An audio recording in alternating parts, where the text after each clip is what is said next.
Ilang loan nga ba ang pwedeng gawin dito sa GCash? By the way, kung first time mo sa channel na to and gusto mo pa ng mga online tutorial videos katulad nito, please click the subscribe button. Ito yung borrow na tab sa GCash kung saan pwede mag-avail ng loan. Kung kailangan natin ng cash para sa emergency, pang travel, o pambayad ng bills, pwede tayo makakuha ng cash dito. Katulad nito, nakakuha na ako ng 5,000. Ang limit ko ay nasa 100,000.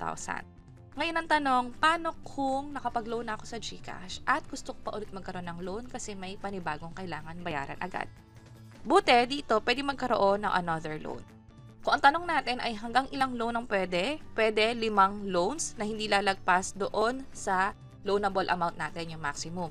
Sa akin, noong una nasa 100,000 pesos, ngayon nasa 95,000 pesos na nga lang dahil na-avail ko na yung first 5,000. Pag nag-tap ako ng get another loan, uulitin ko lang ulit yung buong proseso. Bali mag-enter tayo dito ng amount, halimbawa 5,000, payable siya in 9 months, ganito yung interest sa 1.89%, 650 yung babayaran monthly. Ano yung pinakadahilan? Pili tayo na isa dito, halimbawa biglang may babayarang bills o special occasion. Then referral code kung meron naman, i-enter lang dito. Processing fee, less na kaagad, yung 150 pesos. 3% kasi yung processing fee. Ang pera makukuha ko na lang talaga is 4,850. Tap natin itong get this loan. Ito yung summary. Yung payment due niya o yung start ng payment ay mangyayari on Feb 28. So, sa katapusan, next month. So, i-check ko to and then continue tayo. At kapag kinonfirm ko to, mag-proceed na to sa paghingi ng OTP. At makikredit na nga yung pera doon sa wallet natin. Ganito yung itsura niya. At yung OTP, i-enter lang dito, i-tap yung submit hanggang sa ma-confirm na yung niloloan natin.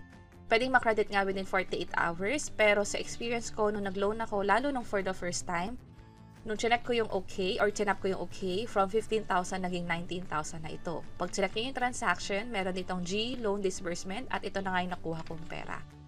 Andito yung oras at kung kailan ko ba siya talaga nakuha. Kung sakaling wala kayong na-receive na loan, punta kayo sa inbox and then dito sa notifications, i-check nyo yung message ng GCash mismo. Sa akin, ito kasi nga successful. Also, may kasama na itong free insurance na just in case may mangyari, halimbawa na ospital, meron ka makukuhang 500 pesos daily o 10% nung niloan mo. Kapag naman may hindi inaasahan, halimbawa death due to accident or permanent disability, yung loan considered as paid na, ibig sabihin hindi na ito ikakaltas sa GCash mo na kailangan pang bayaran. At yung para sa mga portion na binayaran mo, halimbawa yung monthly dues na ito, nabayaran mo siya ng mga unang buwan, pangalawang buwan, ibabalik sa iyo o sa beneficiary mo yung binayad. So, considered as paid, plus ibabalik kung ano man o i-refund kung ano man yung binayaran dito sa GCash loan.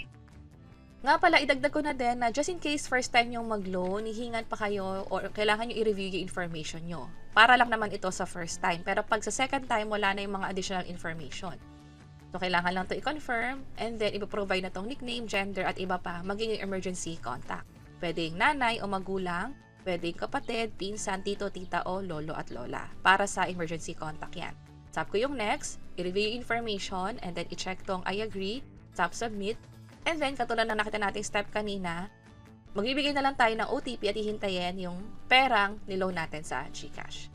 And that's it. Sana nakatulong tong video na to. Kung oo, pakiclick ang like button at para sa iba't ibang mga tutorial videos, pwede nyo i-check ito nasa baba. Sana makatulong and see you sa mga next videos. Bye-bye!